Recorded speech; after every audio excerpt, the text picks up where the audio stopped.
मेरे प्यारे दोस्तों, स्वागत है आपका अपने द स्केयर टीवी पर। यहाँ आपको सुनने को मिलती है कुछ आप बीती, कुछ कहानी जो कराती है आपको रूबरू एक ऐसे सच से जो आपने न पहले देखा न सुना। तो आज हम आपके लिए लाए हैं कहानी राज की, उसी की जुबानी। लाइट बंद करिए, हेडफोन लगाइए और डर को महसूस कीजिए सिर्फ द स्केयर टीवी पर। कभी कभी लगता है जो चीजें हम भूल चुके होते हैं वो मिटती नहीं, वो बस वक्त के नीचे दब जाती हैं। और जब वक्त का फावड़ा फिर से उस जमीन को कुरेदता है तो सिर्फ मिट्टी नहीं उड़ती, पुरानी सांसें भी जाग उठती हैं। आजकल के दिन बहुत अच्छे चल रहे हैं। सच कहूं तो बहुत वक्त से, बहुत सालों से मैं इसी पल का इंतजार कर रहा था। इतना सब कुछ झेलने के बाद, इतनी मेहनत, इतनी ठोकरें, अब जाकर जिंदगी ने मुस्कुराना सीखा है। और जब कोई आदमी खुद मेहनत करके कुछ हासिल करता है ना, तो फिर वो चीज उसकी जान बन जाती है। मेरा नाम राज है, मैं पिथौरागढ़ का रहने वाला हूँ। पहाड़ों के बीच बसा एक छोटा सा इलाका, मगर सपनों से भरा दिल। अभी कुछ सालों से मैं मुंबई में रह रहा हूँ। यहाँ की भागती दौड़ती जिंदगी में एक ही चीज थी जो मुझे सुकून देती थी, मेरी बीवी प्रीति। अब ये मत समझना कि प्रीति बस एक बीवी है या बस किसी का नाम है, नहीं। प्रीति मेरी मोहब्बत है, मेरी जान है, मेरा हर सपना, मेरी सारी जंग। उससे पहली बार मैं अपने कजिन की शादी में मिला था। वो पिंक कलर का गरारा सूट पहने हुए आई थी, हल्की मुस्कान, झुकी निगाहें और एक मासूम सी चाल, जैसे खुदा ने चांद को जमीन पर भेज दिया हो। मुझे नहीं पता उस भीड़ में मेरी नजरें सिर्फ उसी पर क्यों ठहर गई थीं, लेकिन एक बार जो देखा फिर दोबारा किसी और को देखने का मन ही नहीं हुआ। उसकी आंखें बड़ी थीं मगर खाली नहीं, उनमें कोई गहराई थी, जैसे उसमें एक दुनिया बसी हो जहां जाने की मुझे इजाजत नहीं थी। फिर भी मैं वही रहना चाहता था। मैंने उससे उस वक्त बात नहीं की, हिम्मत ही नहीं हुई। कभी कभी मोहब्बत देखने भर से हो जाती है, बातों की जरूरत नहीं पड़ती। जब किसी को पाने से ज्यादा खोने का डर हो तो समझ लो कि वो सच्चा प्यार है। और फिर वो चली गई, मुंबई लौट गई और मैं वहीं रह गया, उसी एक पल में फंसा। उस दिन के बाद हर दिन उसका ही चेहरा याद आता रहा, उसकी आंखें, उसकी मुस्कान और सबसे ज्यादा वो जो कुछ नहीं बोली, उसका असर। दिन गुजरते गए, मेरी बेचैनी बढ़ती गई और फिर आखिरकार मैं मुंबई आ गया। हसरत थी उसे फिर से देखने की, नहीं, उसे अपनी जिंदगी बनाने की। मुंबई जैसे शहर में जब जेब में कुछ ना हो और दिल में ख्वाब भरे हों तो इंसान दो चीजों से बनता है, मेहनत से और मोहब्बत से। मैंने दोनों की। रियल एस्टेट में असिस्टेंट के तौर पर काम किया, छोटे मोटे प्रोजेक्ट उठाए, दिन रात पसीना बहाया, लोगों की डांट सुनी, कभी भूखा सोया, मगर हर बार एक ही सोच थी, एक दिन मेरी अपनी कंपनी होगी और उसका नाम होगा राज कंस्ट्रक्शन। और प्रीति, वो तो जैसे मेरी ताकत बन गई थी। एक दिन शॉपिंग मॉल में मैंने उसे देखा, वही मुस्कान, वही चाल, मगर बात करने की हिम्मत नहीं हो रही थी। फिर आखिरकार मैंने हिम्मत जुटाई। मैंने इरादा किया कि आज तो बोलकर ही रहूंगा। मैं वहां गया, वो अपनी फ्रेंड के साथ खड़ी थी। मैंने हिचकिचाती हुई आवाज में उससे कहा, हाय, कैसी हो तुम? प्रीति हो ना? उसने बोलने के लिए लब खोले। ऐसा लगा जैसे फूलों की कलियां खिल रही हों। मैं उसके शब्दों को नहीं बल्कि उसके बोलने के मूवमेंट को देख रहा था। उसने कहा, हाँ, पर आप? मैंने उसे कजिन की शादी वाली रात के बारे में बताया, कुछ फोटो भी दिखाई। मैंने कहा, आप जिस शादी में गई थी वो मेरे भाई की शादी थी। बस वहीं से हमारी बात शुरू हुई, पहचान हुई और फिर 2 दिन बाद एक और मुलाकात हुई। मगर तब भी मैंने ये नहीं कहा कि मैं तुमसे मोहब्बत करता हूं और तुम्हारे लिए ही आया हूं। हम धीरे धीरे पास आए, बातों से शुरू हुआ सफर और फिर वक्त ने साथ दे दिया। 9 साल लगे मगर वो मेरी बीवी बनी। और आज भी जब सुबह उसकी नींद खुलती है और वो मेरी ओर देखती है तो मुझे लगता है सच में मोहब्बत मोहब्बत हासिल भी होती है। हम दोनों साथ रहते हैं एक छोटे से किराए के फ्लैट में, मगर उस घर में मोहब्बत की रोशनी है। वो मेरे लिए हर चीज का ध्यान रखती है, क्या खाना है, क्या नहीं खाना है, क्या पहनना है, क्या नहीं पहनना है, मुझ पर क्या सूट करता है, हर बात का। ऐसा लगता है जैसे हम एक दूसरे की ही परछाई हैं। अब बात आती है उस पल की जिसने मेरी खुशहाल जिंदगी को एक ऐसा मोड़ दे दिया जिसके बाद सब कुछ वैसा नहीं रहा जैसा दिखता था। मुझे हाल ही में एक बहुत बड़ा कॉन्ट्रैक्ट मिला, एक हाईवे प्रोजेक्ट जो एक घने जंगल के बीच से होकर गुजरता है। कहीं सीधा रास्ता है, कहीं पहाड़ काटकर सुरंग बनानी है। वो जंगल अब भी वैसा ही है, बहुत घना, बहुत शांत और कुछ अजीब सा। लोग कहते हैं वहां जानवर बहुत ज्यादा हैं, कुछ जो दिखते नहीं मगर उनकी मौजूदगी महसूस होती है। मगर मुझे तो बस काम दिख रहा था और काम में ही मेरी पूरी दुनिया सिमटी हुई थी। मैंने अपनी पूरी टीम के साथ वहां डेरा डाल दिया। शुरुआत के कुछ दिन अच्छे रहे, पेड़ काटे गए, जमीन समतल की गई। मशीनों की आवाजों ने जंगल की चुप्पी को तोड़ना शुरू कर दिया था। आए दिन प्रीति मुझसे साइट पर आने के लिए कहती रहती, मुझे भी कभी साइट पर ले जाओ ना, मैं भी देखना चाहती हूं कि किस तरह से काम किया जाता है। मैं घर पर बोर होती रहती हूं। पर मैंने ध्यान नहीं दिया। तुम कहां जाओगी, वहां सिर्फ धूल है, मिट्टी है, पत्थर है, बस। और बस यूं ही काम चलता रहा, वक्त गुजरता रहा। रोड बनकर तैयार हुई, लेकिन अब सुरंग बनानी थी। सुरंग का काम शुरू हुआ। लोगों की आवाजें, मशीनों का शोर, जैसे जंगल की सदियों पुरानी खामोशी को फाड़ने लगे हों। मगर फिर एक दिन खुदाई के दौरान एक दीवार जैसी चट्टान सामने आई। हमें लगा जैसे कोई साधारण पत्थर होगा, मगर उसे तोड़ने के लिए जो भी मशीनें लाई गई, एक एक कर दम तोड़ती चली गई। चट्टान नहीं टूटी। फिर हमने उसके तीनों तरफ से खुदाई शुरू की, और जब हमने उसके चारों ओर की मिट्टी हटा दी, मैं खुद वहां गया। देखा जैसे किसी ने जमीन के अंदर लोहे और तांबे की दीवारों से कोई ब्लॉक बना दिया हो। वो कोई आम चट्टान नहीं थी, वो एक कमरा था, जैसे कोई बंद तिजोरी हो। हमने उसके लिए खास मशीनें मंगाई जो उसे काट सकें। हमें जानना था यह है क्या, किसने इसे जमीन के नीचे छुपाया और क्यों। कुछ मजदूर कहने लगे इसमें जरूर सोना चांदी होगा। कुछ बोले नहीं साहब, ये ठीक नहीं है, ये कोई श्रापित चीज हो सकती है, इसे मत खोलो। मगर मैं जानना चाहता था सच क्या है।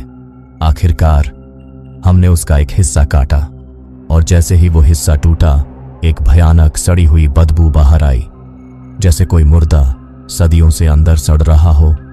मैंने अंदर झांका। कमरे के अंदर एक और कमरा था। भीतर की दीवारें इतनी मजबूत, चमकदार, साफ थीं जैसे उन्हें अभी अभी बनाया गया हो, और उन पर कुछ लिखा था संस्कृत में। अब तक रात हो चुकी थी। बाकी मजदूर अपने अपने टेंट में चले गए। मैंने भी कहा अब कल देखा जाएगा, लेकिन दिमाग में बस एक ही सवाल गूंज रहा था, यह है क्या मिलेगा इसमें, खजाना या कोई श्राप। मैं घर पहुंचा, खाना खाया। हम पहले की तरह बैठकर बातें करने लगे। मैंने प्रीति को सब कुछ बताया। वो बहुत खुश हुई। उसकी आंखों में उत्सुकता थी और एक अजीब सी चमक। वो कहने लगी, मुझे भी ले चलो ना प्लीज, मुझे भी देखना है वो जगह। उसकी मासूम जिद और वो चमकती आंखें। मैं नहीं टाल पाया। मैंने हामी भर दी और फिर मैं सोने चला गया। मगर मैं यह नहीं जानता था, जो चैन की नींद मेरे नसीब में आज है, वह शायद फिर कभी न हो, क्योंकि कुछ राज न जानना ही अच्छा होता है। उनके दफन रहने में ही सबकी भलाई होती है, क्योंकि दूसरी तरफ साइट पर 2 वर्कर उस रूम में घुस चुके थे। उनकी आंखों में लालच चमक रहा था। एक वर्कर रामू दूसरे से कहता है, श्यामलाल, आज के बाद हमारे पास सब कुछ होगा, क्योंकि इसमें जो भी माल मिलेगा हम आधा आधा बांट लेंगे और हम करोड़पति बन जाएंगे। दूसरे ने कहा, अगर साहब ने खोल दिया तो हमें कुछ भी नहीं मिलेगा। अभी खोलकर निकाल कर भाग चलते हैं। वहां एक दरवाजा था जिसमें एक बड़ा सा ताला लगा था। उस पर चांदी की प्लेट लगी हुई थी जिस पर एक मंत्र लिखा था। जैसे ही रामू ने ताले पर हाथ लगाया, एक हल्की हल्की फुसफुसाहट सुनाई दी, जैसे कोई अंदर से बाहर आने की जल्दी में बेचैन हो रहा हो। वो कह रहा था, दरवाजा जल्दी खोल। श्यामलाल ने यह सब महसूस किया। उसने यह साफ साफ सुना। यह सब सुनते ही उसके जिस्म में एक ठंडी बेचैनी दौड़ गई। श्यामलाल ने डरती हुई आवाज में कहा, रामू, तूने कुछ सुना? कोई अंदर है और बोल रहा है। मुझे डर लग रहा है। रामू ने कहा, मैंने ऐसा कुछ भी नहीं सुना। तुझे इस रात के अंधेरे में डर लग रहा है, इसके अलावा और कुछ भी नहीं है। और रामू ने उसकी बात टाल दी। उसने हथौड़े से ताले को तोड़ना शुरू किया। उसके हर वार पर अंदर से एक डरावनी हंसी गूंजती। यह सुनकर श्यामलाल वहां से भाग जाता है, मगर रामू अभी भी दरवाजा खोलने में लगा हुआ था। ताला टूट गया और दरवाजा खुलते ही अंदर से एक अजीब सी गंध बाहर आई। गंध इतनी खतरनाक थी कि मुर्दा भी जिंदा हो जाए। रामू धीरे धीरे आगे बढ़ा। उसने कुछ ऐसा देखा कि उसका चेहरा सख्त लाल हो गया और फिर उसकी एक चीख श्यामलाल ने भागते हुए सुनी। दूसरी चीख जंगल में समा गई। सुबह की किरण मेरे चेहरे को छूकर जगाती है। आसमान बिल्कुल साफ था। हम दोनों नाश्ता करके साइट पर जाने के लिए तैयार हो चुके थे, लेकिन मेरे दिल में एक डर सा था, जैसे आज कुछ गलत होने वाला हो। हम साइट पर पहुंचे ही थे। मैंने अपना पैर जमीन पर रखा ही था कि इतने में मेरे पास एक वर्कर दौड़ता हुआ आया। उसने कहा डरते हुए, घबराते हुए, राज भाई, वह कमरा तो खुला है और वहां कुछ है, आपको देखना चाहिए। मैं भी हैरान था। मैं उसके साथ कमरे की तरफ बढ़ा। मेरे साथ प्रीति भी थी। मैं अंदर कदम रखने वाला ही था कि अचानक पीछे से एक आवाज आई जो कि काफी डरी हुई थी। उसने घबराती हुई आवाज में कहा, साहब अंदर मत जाना। मैंने पलट कर देखा, वो तो श्यामलाल था। उसकी हालत किसी पागल की तरह थी। वो बड़बड़ा रहा था। मैंने उसको पकड़कर होश में आने को कहा। वो मेरी बात नहीं सुन रहा था। मैंने उसे जोर से हिलाया और आवाज लगाई, श्यामलाल। तब श्यामलाल होश में आया। मैंने उससे कहा, क्या हुआ और ये दरवाजे का ताला किसने तोड़ा? वो घबरा गया। फिर उसने रात की पूरी कहानी बताई। मैंने पूछा, रामू कहाँ है? उसने कहा, मैंने सिर्फ उसकी चीख सुनी और उसके बाद उसके साथ क्या हुआ मुझे नहीं पता। मैंने प्रीति से रुकने के लिए कहा और मैं 2 लोगों को लेकर अंदर गया।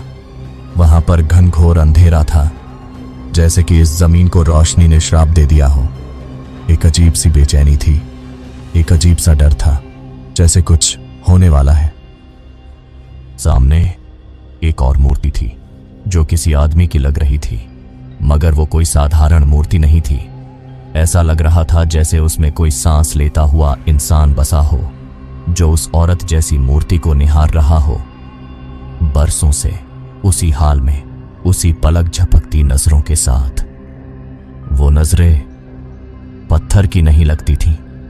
उसमें एक अजीब सी तड़प थी, एक चाहत, एक बंद प्यार, या शायद कोई इंतजार। खैर, आखिरकार दोनों मूर्तियों को सावधानी से बाहर निकाला गया। ये बात जंगल के बाहर नहीं, पूरे शहर में आग की तरह फैल गई।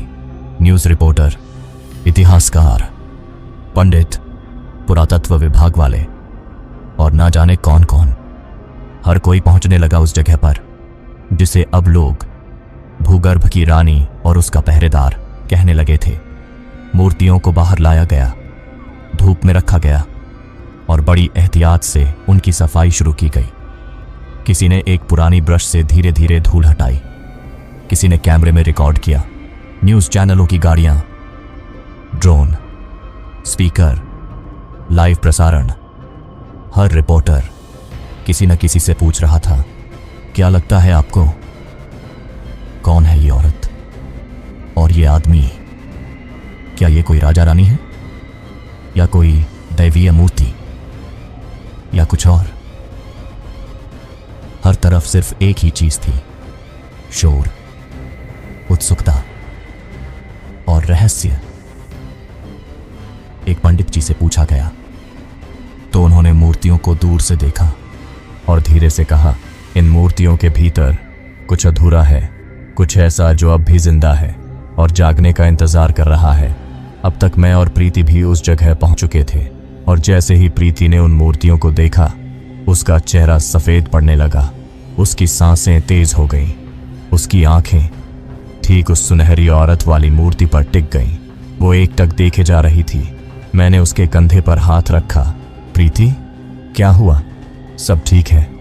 मगर उसने कोई जवाब नहीं दिया, बस धीरे से कदम बढ़ाए और जैसे ही उसने उस मूर्ति को छूने के लिए हाथ आगे बढ़ाया, मैं बस रुको कहने ही वाला था, मगर तब तक प्रीति ने वो मूर्ति छू ली और उसके ऐसा करते ही दूसरी, वो काली पत्थर वाली मूर्ति अचानक हिलने लगी। उसकी आंखों में एक जलन सी आग सुलग उठी। एक डरावनी, गहरी, छटपटाती हुई कराह उस मूर्ति के अंदर से निकलने लगी। वो आवाज धीरे धीरे नहीं, बहुत तेजी से फैलती जा रही थी, जैसे कोई पीड़ा सदियों से जमा हो रही थी और आज उसे कोई रास्ता मिल गया था बाहर आने का। आसमान में अचानक काले बादल घिर आए। दिन का उजाला पल भर में रात जैसी स्याही में बदल गया। हवा बेकाबू हो चुकी थी, इतनी तेज कि वहां खड़े पेड़ भी जैसे कांप रहे थे। मशीनें अपने आप बंद हो गईं और पूरे जंगल में एक गूंज फैल गई, जैसे किसी गहरे कैद से एक आत्मा छूट रही हो। प्रीति की आंखें एक पल के लिए सफेद हो गईं और वो वहीं जमीन पर गिर पड़ी। ठीक उसी वक्त वो काली पत्थर की मूर्ति धड़ाम से टूट गई। हाहाकार मच गया। लोग चीखते हुए भागने लगे, जैसे किसी ने कयामत की झलक देख ली हो। मैं प्रीति को अपनी बाहों में समेटे हुए बैठा था, उसकी नब्ज ढूंढ रहा था। उसके होंठ सूख चुके थे, चेहरा पीला पड़ गया था, जैसे कोई डर उसमें समा गया हो। तभी दो पंडित जो अंदर उस कमरे में कुछ पढ़ने गए थे, हड़बड़ाते हुए बाहर आए। उनके चेहरों पर हवाइयां उड़ रही थीं। उन्होंने मुझे देखा और कांपती हुई आवाज में कहा, अनर्थ हो गया। उस कमरे को नहीं खोलना था। वो मूर्ति कोई आम मूर्ति नहीं थी, वो रानी मेनका की थी और दूसरी राजवीर नाम के एक सिपाही की, एक बेरहम, खूंखार और दुश्मन जासूस की। उस कक्ष के द्वार पर साफ लिखा था, इस बिना द्वार वाले कक्ष में यदि कोई प्रवेश करता है तो समझो उसने तबाही का रास्ता देख लिया है। अब उसका अंजाम कोई नहीं रोक सकता। मगर अब बहुत देर हो चुकी थी। हम उस चेतावनी को पार कर चुके थे। मैं बस खड़ा था अवाक। क्या राजवीर का साया अब हमारी मौत बनने वाला था? क्या प्रीति का कोई रिश्ता है इस सबसे? क्या ये सब कोई खेल नहीं, बल्कि कोई पुराना अधूरा अध्याय था जो अब फिर से जिंदा हो रहा है? पंडितों की बातें मेरे सिर में गूंज रही थीं। रानी मेनका और राजवीर, ये कोई साधारण मूर्तियां नहीं हैं। ये चेतावनी है उस इतिहास की जो कभी लिखा ही नहीं गया, बस दफन कर दिया गया। मैंने प्रीति को उठाया। उसका चेहरा जैसे वो किसी दूसरी दुनिया में हो। मैं उसे कमरे से बाहर लाया, मगर जैसे ही दरवाजे तक पहुंचा, वो जगह अब वैसी नहीं थी। दरवाजे के पार कोई खुला चैम्बर नहीं था। मैंने प्रीति को गाड़ी में लेटाया। प्रीति, आंखें खोलो, मेरी बात सुनो। मेरी आवाज कांप रही थी। उसके चेहरे पर जैसे छाया थी कोई अतीत की छाया।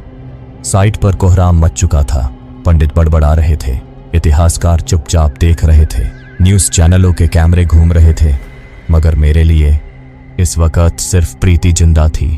डॉक्टर को बुलाओ, मैं चिल्लाया। इतिहासकार विलियम लॉर्ड मेरे पास आया। उसका चेहरा उतना ही परेशान था जितना मेरा। राज, तुम्हारी बीवी प्रीति, उसकी शक्ल हूबहू रानी मेनका जैसी है।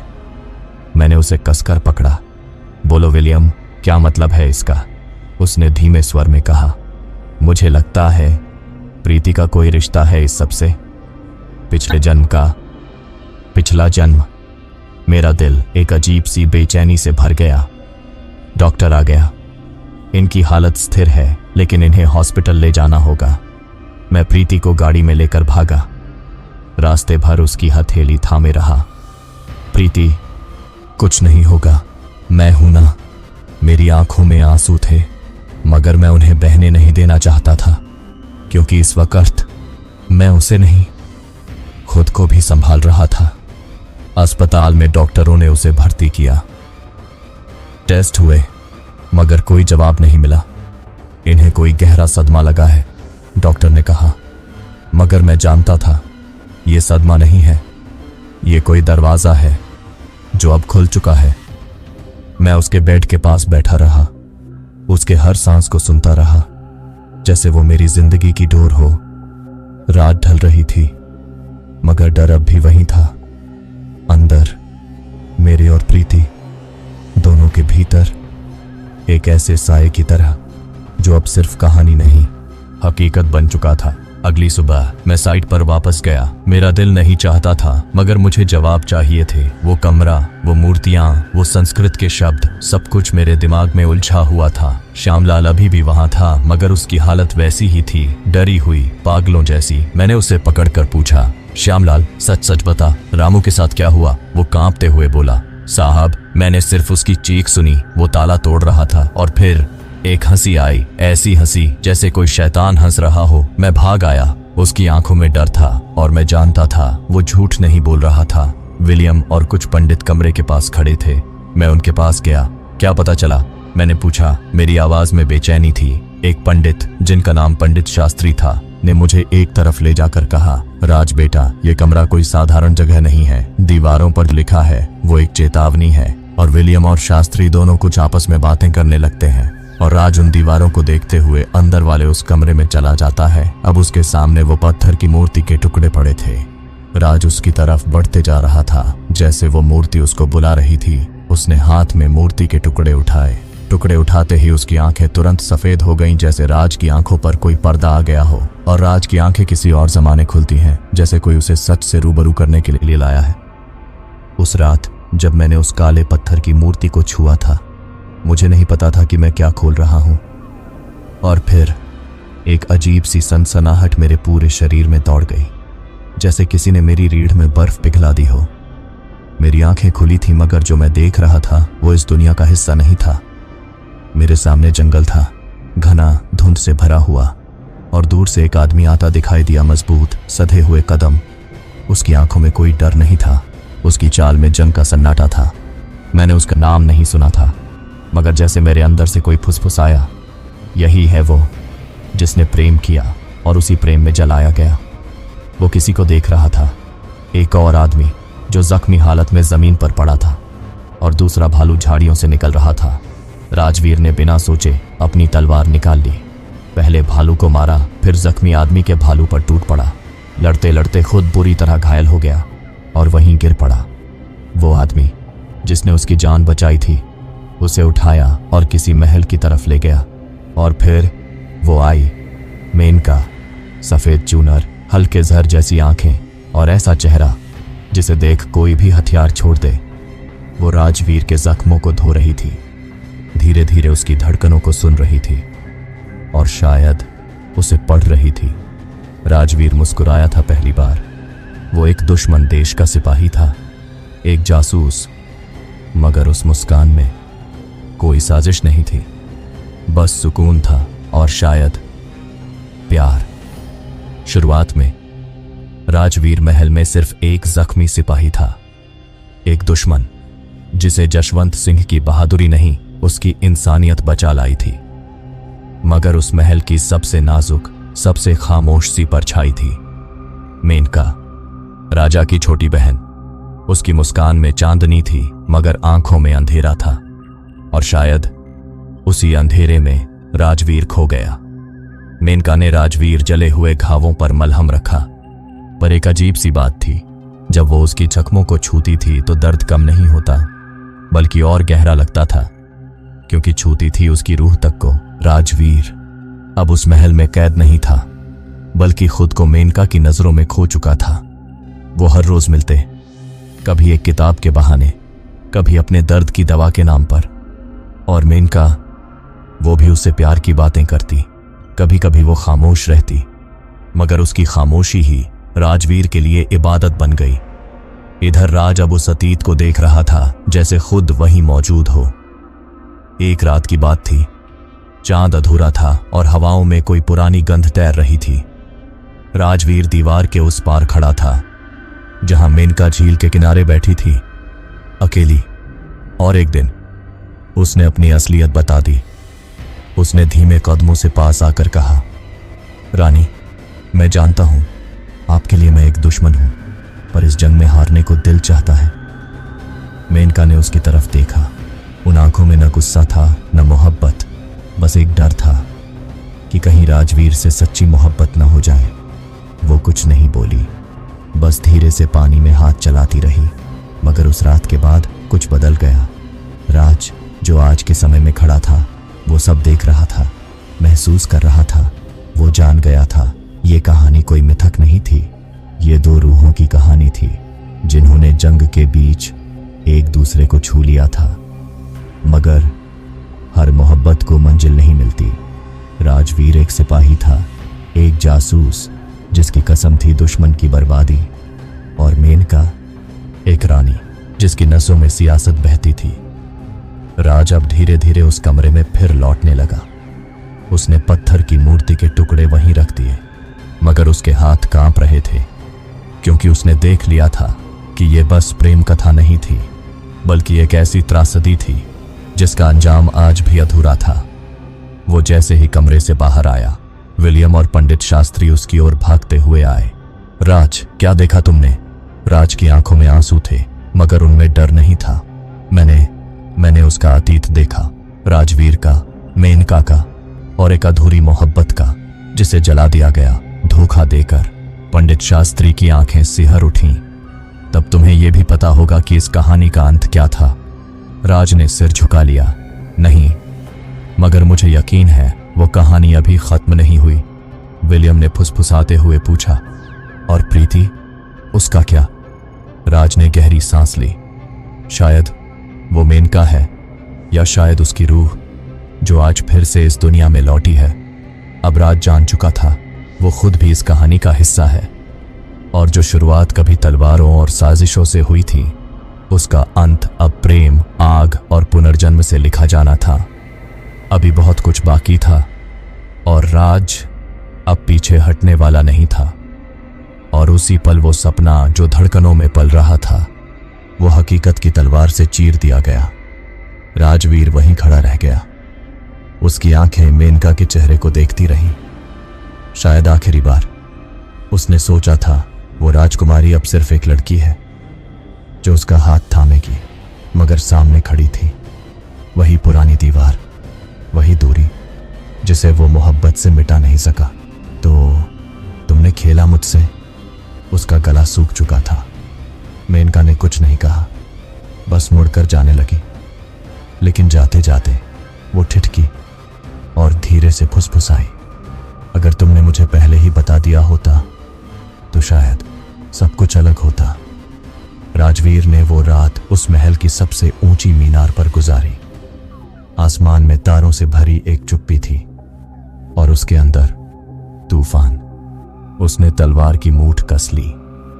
मैं रूह से वफादार था, पर जिस दिल के लिए मैं जिंदा हुआ था, उसी दिल ने मुझे मिटा दिया।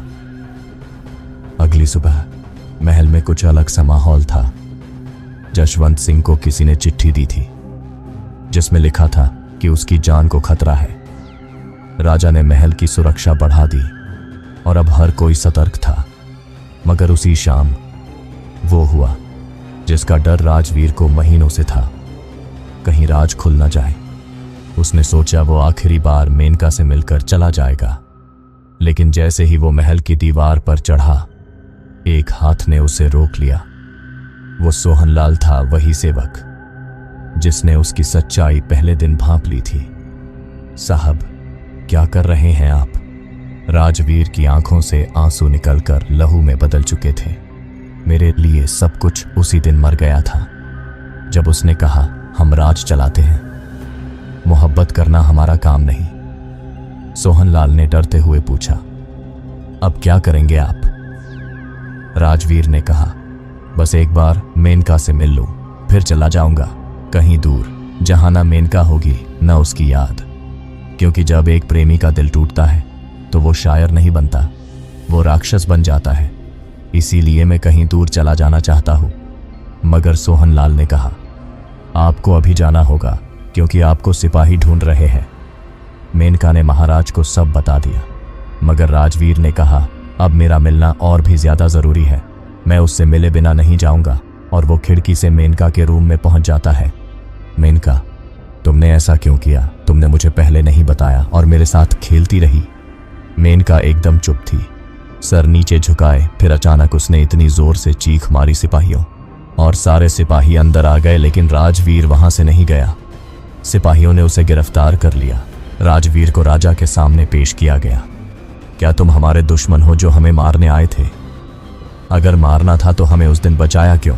राजवीर ने कहा, मैं दुश्मन था, पर अब नहीं, क्योंकि मेनका ने मुझे बदल दिया है। मैं मेनका से प्यार करता हूं। एक पल के लिए पूरा दरबार सन्न हो गया। हर एक आंखें राजवीर के चेहरे पर टिक गईं। तभी एक गरजती हुई आवाज दरबार में गूंजी। वो किसी और की नहीं थी, वो मेनका थी। तुम झूठे हो, ये तुम्हारी चाल है अब सजा से बचने की। तुम्हें जासूसी की सजा मिलेगी। राजवीर के चेहरे पर हल्की मुस्कुराहट थी। उसको कैद कर दिया गया। वो अंधेरे में कुछ बड़बड़ाता रहता। तभी अंधेरे से एक साया निकला जिसने एक भयानक शक्ल ले ली। राजवीर डरा। उसने एक चीख मारी, कौन हो तुम? उसने भारी आवाज में कहा, मैं तुम्हारा मददगार हूं। मैं तुम्हें मेनका दे सकता हूं अगर तुम चाहो। राजवीर ने कहा, सच में तुम ऐसा कर सकते हो? मेनका मुझसे प्रेम नहीं करती है, उसने मुझे धोखा दिया। वो सिर्फ तुमसे ही प्यार करेगी। उसकी बात काटते हुए राजवीर ने कहा, तुम मुझसे क्या चाहते हो? तुम्हारी आत्मा जब तुम मरो तभी कुछ कदमों की आवाजें आती हैं और वो साया गायब हो जाता है। वो कदम रोशनी में आते हैं। वो मेनका थी। राजवीर ने कहा, अब क्यों आई हो? क्या कोई जख्म बाकी है? नहीं नहीं, ऐसा नहीं है। मैंने जो किया डर की वजह से किया। तो क्या तुम? राजवीर ने कहा, हाँ मैं तुमसे प्रेम करती हूं। राजवीर को फिर उस पर विश्वास हो गया, मगर मेनका के चेहरे पर झूठी मुस्कान थी।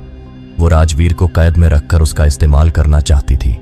राजवीर ने वो साया वाली बात मेनका बता दी। मेनका चुप हो गई और उसके चेहरे का उद्ध गया। उसने जाकर महाराज को बताया। दोनों चुप थे, जैसे कोई राज खुल रहा हो। गुरुजी को बुलाना होगा, जसवंत ने कहा। दरबार लगा, लोग जमा होने लगे। राजवीर को लाया गया, जंजीरों में जकड़ा हुआ, खून से लथपथ, एक एक कदम ऐसा जैसे आखिरी हो। तभी इसने किसी से समझौता किया है। गुरुजी की आवाज गूंजती है, धीमी मगर गहरी। राजा उठ खड़ा होता है। कौन सा समझौता? गुरुजी ने आगे बढ़कर कहा, इसने किसी को नरक से बुलाया है और अब इसकी आत्मा अकेली नहीं रही। पूरे दरबार में जैसे ठंडक फैल गई। मेनका कांप रही थी। उसका चेहरा फीका पड़ गया था, जैसे कोई पुरानी बात उसे चीर रही हो। राजा बोले, क्या इसका मतलब यह है कि ये अब इंसान नहीं रहा, ये भी शैतान बन गया है? गुरुजी ने सिर झुकाया। ये अब वो नहीं रहा जो कभी था। अब ये उस राक्षस की छाया बन चुका है जिससे कभी एक औरत ने खेल खेल था और जिसे प्रेम में जला दिया गया। राजवीर ने पहली बार आंखें उठाईं। उन आंखों में अब आंसू नहीं थे, सिर्फ अफसोस था। मैंने किसी को बुलाया नहीं था, वो खुद आया था। उसकी आवाज टूटी हुई थी, जैसे अंदर से कुछ अब भी बचा हो। मैंने बस मेनका से प्रेम किया था, मगर कोई अब उस प्रेम की बात नहीं सुन रहा था। गुरुजी ने कहा, अगर इसे नहीं रोका गया तो ये शरीर अब एक राहु बन जाएगा जिसे कोई मंत्र, कोई शस्त्र नहीं रोक सकेगा। राजा चिंतित थे। तो उपाय क्या है? गुरुजी ने धीरे से कहा, मेनका ही इसका अंत है और मेनका ही इसकी मुक्ति। उसी ने इसका हृदय जीता था, अब वही इसे वापस लौटा सकती है या इसे नर्क की आग में धकेल सकती है। दरबार में सन्नाटा छा गया। मेनका आगे आई। उसने पहली बार राजवीर की तरफ सीधे देखा। उसके होंठ कांप रहे थे, मगर उसकी आंखों में वो पहले जैसी साजिश नहीं थी। राजवीर, उसका स्वर धीमा था। अगर मैं कहूं कि मैं सच में तुम्हें चाहने लगी थी तो क्या तुम सब भूल जाओगे? राजवीर ने कहा, मैंने कुछ नहीं बचा रखा है। जो तुम्हारे लिए न दे चुका हो। राजवीर के होंठ थरथराए। फिर वो बोले, तूने मुझे बदला, अब मैं सबको बदल दूंगा। उसने आंखें बंद की और शैतान से सौदा किया, और फिर कुछ देर के बाद आंखें खोली। अब की बार उन आंखों में गहराई थी, प्यार था, इंतजार था, पछतावा था, और होठों पर हाँ की हल्की मुस्कुराहट थी। भीड़ नारे लगा रही थी, जलाओ इसे, ये राक्षस है। पूरा ग्राउंड चीखों से गूंज उठा। राजवीर को बंधा गया और फिर आग जलाई गई। आग लकड़ी से निकलकर उसके जिस्म को जलाने लगी। उसका शरीर जलने लगा, मगर उसकी आंखें सिर्फ मेनका को देख रही थीं, जैसे वो दीदार आखिरी बार हो रहा हो। और आखिरकार लकड़ी के ढेर के साथ मेनका का प्रेमी भी रख बनकर रह गया। मेनका के कदम लड़खड़ाए, जैसे उसके अंदर की राजकुमारी और औरत अब एक दूसरे से लड़ रही थीं। लेकिन तभी दरबार के बाहर से भयानक शोर सुनाई देने लगा। घोड़े हिनहिनाने लगे, आकाश में काले बादल छा गए, धरती हिलने लगी। गुरुजी चिल्लाए, वो आ रहा है। जिस राक्षस से इसने समझौता किया था, वो अब इसकी आत्मा लेने आया है। बिजली गिरी, दरबार का द्वार टूट गया और उस फटे हुए दरवाजे से एक धधकता हुआ काला साया अंदर आया। वही बिना बालों का, लाल आंखों वाला, सींगों वाला शैतान, जिससे राजवीर ने आत्मा का सौदा किया था। पूरे महल में चीखें गूंज उठीं। गुरुजी मंत्र पढ़ने लगे। राजा तलवार ले भागे। मेनका पत्थर की तरह जमी खड़ी थी, और हर कत्ल के बाद एक नाम बचता था, मेनका। हर दीवार पर, हर गली में, हर जले हुए शरीर के पास खून से लिखा होता था बस एक नाम, मेनका। अब महल खाली हो चला था। दरो दीवार डर से कांपते थे। हवा में राख की महक थी और रात में सिर्फ सिसकियां थीं, मगर मेनका अभी जीवित थी। वो अब महल के सबसे ऊंचे बुर्ज में बंद थी। कभी वो राज करती थी, अब कांपती थी। कभी राजवीर को एक कीड़ा कहने वाली राजकुमारी, अब हर रात सपनों में उसी की आंखों से चली जाती थी। एक रात उसके कमरे में ठंडी हवा का झोंका आया। दिए खुद ब खुद बुझ गए। दरवाजा खुद खुला और फिर धीरे धीरे बंद। उसने कांपते हुए पूछा, कौन है? कोई जवाब नहीं, सिर्फ एक परछाई जो दीवार पर उभरी और बढ़ती चली गई। फिर वही भारी आवाज, वही जो जेल की कोठरी में गूंजी थी। तूने मुझे कीड़ा कहा था। मेनका ने दीवार से लगकर आंखें बंद कर लीं। अब मैं वही कीड़ा हूं जो राक्षस बन गया है। आंखें खोली तो सामने वो ही था, राजवीर, मगर अब न इंसान था न राक्षस, भस्म रूप था। उसकी काली छाया, उसका आधा जला चेहरा और आंखें जो अब भी सिर्फ मेनका को देखती थीं। तूने मुझे आग दी थी मेनका, अब उसी आग से तुझे अपना बनाया जाएगा।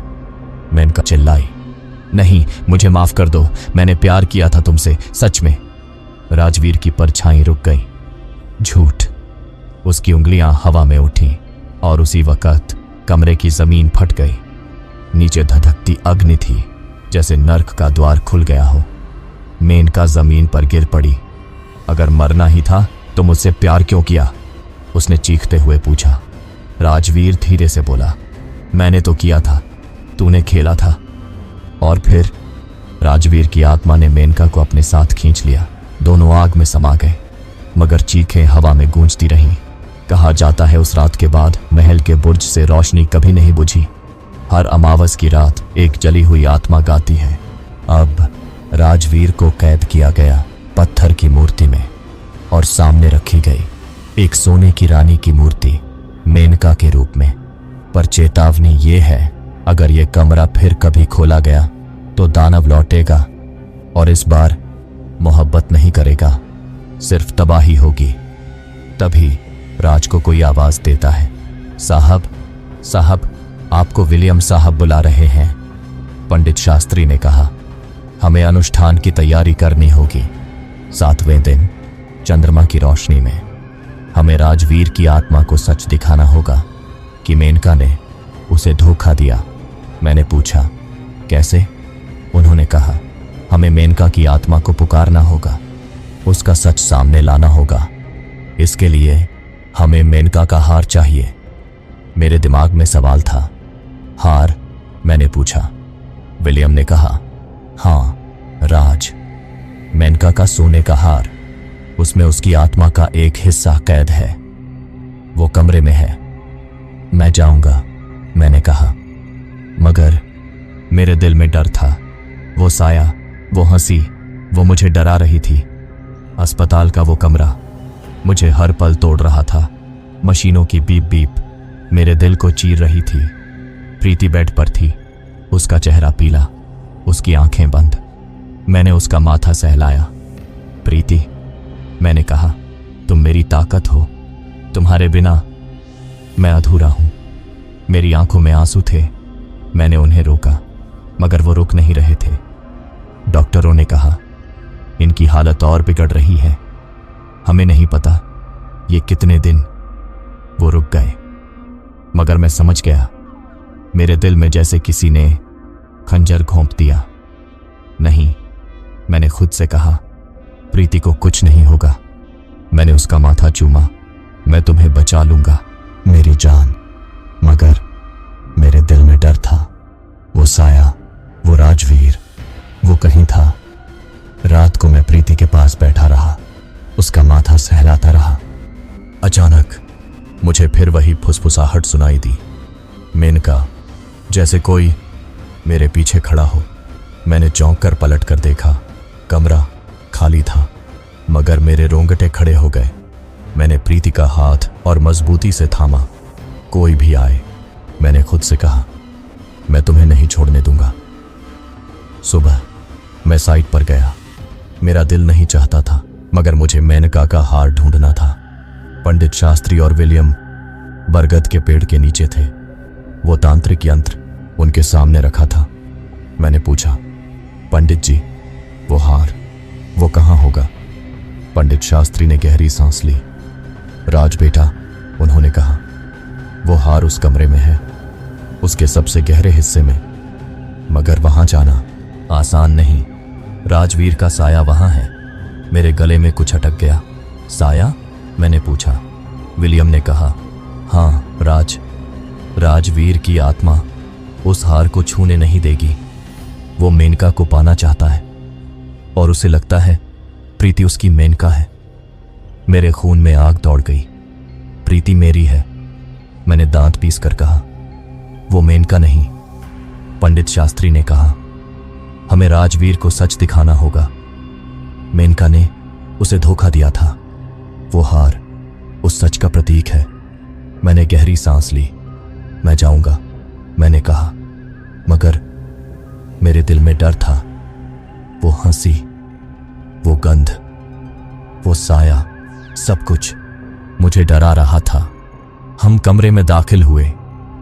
वो गंध अब और तेज थी, जैसे सैकड़ों साल पुरानी नफरत हवा में घुली हो। टॉर्च की रोशनी में दीवारें चमक रही थीं। उन पर लिखे श्लोक जैसे मेरे दिल को चेतावनी दे रहे थे। पंडित शास्त्री ने एक श्लोक पढ़ा। इसमें लिखा है, उन्होंने कहा, मेनका का हार उसकी आत्मा का प्रतीक है।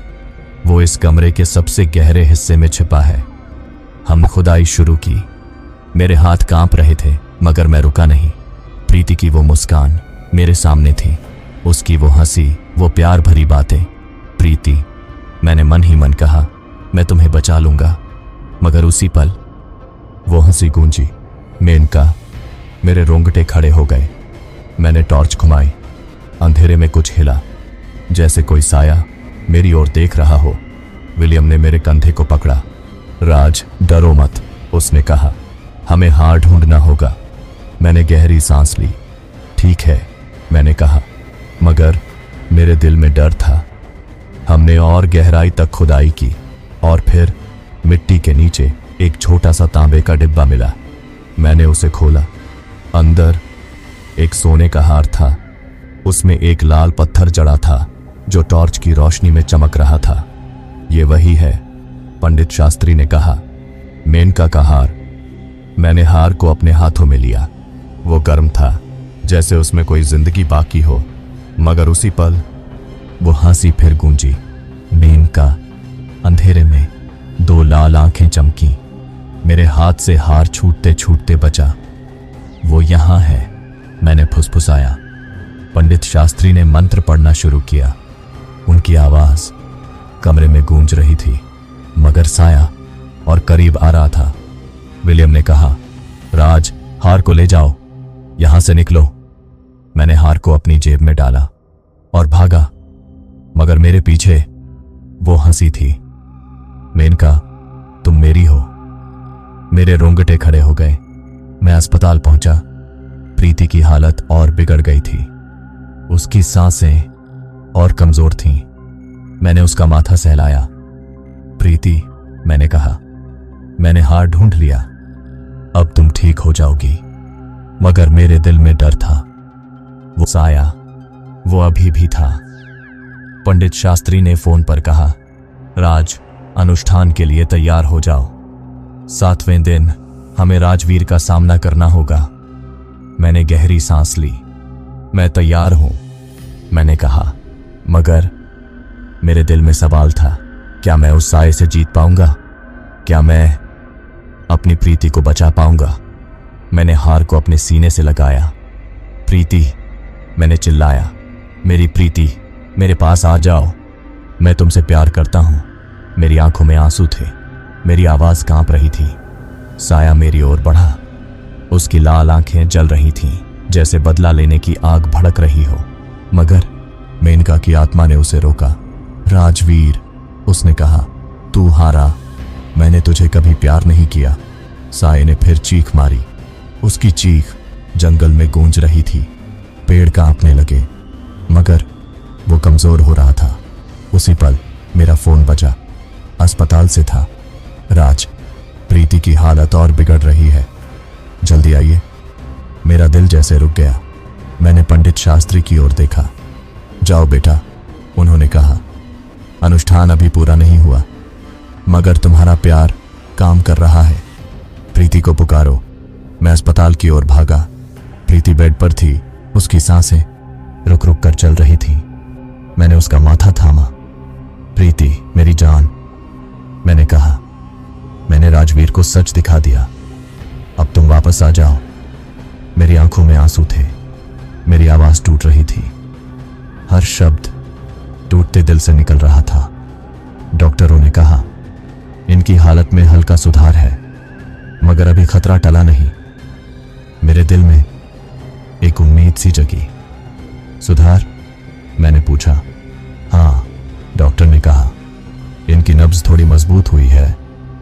मैंने प्रीति का माथा चूमा। मेरी प्रीति, मैंने फुसफुसाया, तुम लड़ रही हो, मैं भी हार नहीं मानूंगा। मगर मेरे दिल में डर था। वो साया, वो अभी भी था। रात को मैं प्रीति के पास बैठा रहा। उसका माथा सहलाता रहा, हर लम्हा एक दुआ की तरह। अचानक मुझे फिर वही फुसफुसाहट सुनाई दी। मेनका, जैसे कोई मेरे पीछे खड़ा हो। मैंने चौंक कर पलट कर देखा।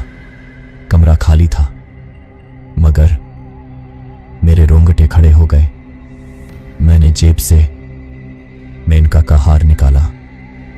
वो गर्म था, जैसे उसमें कोई आग सुलग रही हो। राजवीर, मैंने फुसफुसाया, प्रीति मेरी है, तू उसे नहीं ले जा सकता। सुबह मैं साइट पर गया। पंडित शास्त्री और विलियम बरगद के पेड़ के नीचे थे। मंडल अभी भी वैसा ही था। तांत्रिक यंत्र चमक रहा था। मैंने पूछा, पंडित जी, अब क्या? प्रीति की हालत में सुधार है, मगर वो साया, वो अभी भी है। पंडित शास्त्री ने मेरी ओर देखा। उनकी आंखों में एक अजीब सी चमक थी। राज बेटा, उन्होंने कहा, तुमने राजवीर को सच दिखा दिया, मगर अनुष्ठान अब भी पूरा नहीं हुआ। हमें मेनका की आत्मा को पूरी तरह सामने लाना होगा। मैंने गहरी सांस ली। कैसे? मैंने पूछा। विलियम ने कहा, हमें हार को चंद्रमा की रोशनी में जलाना होगा। उसमें मेनका की आत्मा का हिस्सा है। जब वो जल जाएगा, राजवीर का साया हमेशा के लिए कमजोर हो जाएगा। पंडित शास्त्री ने कहा, मगर इसके लिए कुर्बानी चाहिए। मेरे गले में कुछ अटक गया। कुर्बानी? मैंने पूछा। हाँ, उन्होंने कहा। तुम्हारा खून या तुम्हारा प्यार? मेरे पैरों तले जमीन खिसक गई। प्रीति से कीमती मेरे पास कुछ नहीं, मैंने कहा। मैं कुछ भी दूंगा। पंडित शास्त्री ने मेरे कंधे पर हाथ रखा। तुम्हारा प्यार सच्चा है बेटा, यही राजवीर को हराएगा। विलियम ने एक और पुराना दस्तावेज निकाला। राज, उसने कहा, मेनका की आत्मा अभी भी झूठ बोल रही है। हमें उसे सच कबूल करवाना होगा। मैंने पूछा, कैसे? उसने कहा, मेनका ने राजवीर को सिर्फ इस्तेमाल नहीं किया, वो उसे नष्ट करना चाहती थी। उसने राजवीर के प्यार को हथियार बनाया। उसने उसे जलने की सजा नहीं दी, उसने उसे जीते जी तोड़ा। मैं सिहर रहा था। क्या मेनका इतनी थी? मैंने पूछा। पंडित शास्त्री ने कहा, हाँ बेटा, मेनका का प्यार कभी सच्चा नहीं था। वो अपनी रियासत के लिए थी। उसने राजवीर को अपने जाल में फंसाया। जब राजवीर ने उसे सच बताया कि वो दुश्मन था, मेनका ने उसे धोखा दिया। उसने कहा, तुम मेरे लिए कुछ नहीं, और फिर उसे जलने दिया। मेरे रोंगटे खड़े हो गए। और राजवीर? मैंने पूछा। विलियम ने कहा, राजवीर का प्यार सच्चा था। वो मेनका के लिए अपनी जान दे देता, मगर मेनका की नफरत ने उसे दानव बना दिया। उसकी आत्मा अभी भी उसी प्यार में अंधी है। वो प्रीति को मेनका समझता है। हमें उसे सच दिखाना है। मैंने हार को अपनी जेब से निकाला। तो ये हार? मैंने पूछा। पंडित शास्त्री ने कहा, हाँ बेटा, इसमें मेनका की आत्मा का हिस्सा है। इसे जलाने से वो सच बोलेगी और राजवीर की आत्मा को सुकून मिलेगा। रात फिर गहरी थी। चंद्रमा आसमान में था। मैंने मंडल के पास मेरा था। पंडित शास्त्री ने मंत्र शुरू किया। मैंने हार को मंडल में रखा।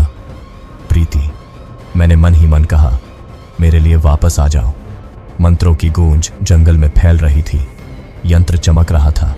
हार गर्म हो रहा था। उसी पल वो हंसी फिर गूंजी। मेनका। अंधेरे में लाल आंखें चमकी। राजवीर का साया था। राज, उसने मेरे नाम को पुकारा। तू मेन को मुझसे नहीं छिले सकता। मैंने चिल्लाया, वो मेनका नहीं, मेरी प्रीति है। और मेनका ने तुझे धोखा दिया। हार से फिर रोशनी निकली। मेनका की आकृति उभरी। उसकी आंखें ठंडी थीं। राजवीर, उसने कहा, तू मेरे लिए कुछ नहीं था। मैंने तुझसे प्यार नहीं किया। मैं तुझे नष्ट करना चाहती थी। सायने ने चीख मारी। झू, उसने चिल्लाया, मगर वो कमजोर था। पंडित शास्त्री ने मंत्र और जोर से पढ़ा। मैंने हार को आग में डाला। वो जलने लगा। मेनका की आकृति चीखी। नहीं, उसने चिल्लाया, मगर उसकी चीखें धीमे पड़ गईं। साया और कमजोर हो रहा था। मेन, उसने फुसफुसाया। उसकी लाल आंखें धीमे हो रही थीं। मैंने चिल्लाया, प्रीति मेरी है। तू हार गया राजवीर। उसी पल मेरा फोन बजा। अस्पताल से था। राज, प्रीति की हालत में सुधार है। वो होश में है। मेरे दिल में जैसे सूरज उगाया। मैंने पंडित शास्त्री की ओर देखा। पंडित जी, मैंने कहा, प्रीति? उन्होंने मुस्कुराया। जाल बेटा, उन्होंने कहा, मगर अभी कुर्बानी बाकी है। अस्पताल का वो कमरा मुझे हर पल तोड़ रहा था। मशीनों की बीप बीप मेरे दिल को चीर रही थी। प्रीति बेड पर थी। उसका चेहरा पीला, उसकी सांसें कमजोर। मैंने उसका माथा सहलाया। प्रीति, मैंने कहा, मैंने मेनका का सच दिखा दिया। राजवीर अब टूट रहा है। बस तू जाग जा मेरी जान। मेरी आंखों में आंसू थे। मेरी आवाज कांप रही थी। डॉक्टरों ने कहा, इनकी हालत में हल्का सुधार है, मगर अभी खतरा टला नहीं। नब्ज मजबूत हुई है। मगर वो रुक गए। मेरे दिल में एक उम्मीद जगी, मगर डर अभी भी था। मैंने प्रीति का माथा चूमा। मेरी प्रीति, मैंने फुसफुसाया, तू मेरे लिए लड़ रही है। मैं भी हार नहीं मानूंगा। मगर मेरे दिल में एक सवाल, कभी प्यार नहीं किया। साया सिहर उठा। उसने आखिरी बार मेरी ओर देखा। मेनका, उसने फुसफुसाया, और फिर वो टूट गया। जैसे काला धुआं हवा में घुल गया। यंत्र की रोशनी बुझ गई। मेनका की आकृति गायब हो गई। जंगल में सन्नाटा छा गया। मैं जमीन पर गिर पड़ा। मेरी सांसें तेज थीं। मेरे सीने में दर्द था। विलियम मेरे पास आया।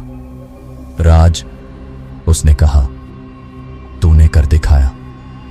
मगर मेरी आंखें पंडित शास्त्री पर थीं। वो अब नहीं थे। मेरे गले में एक चीख अटक गई।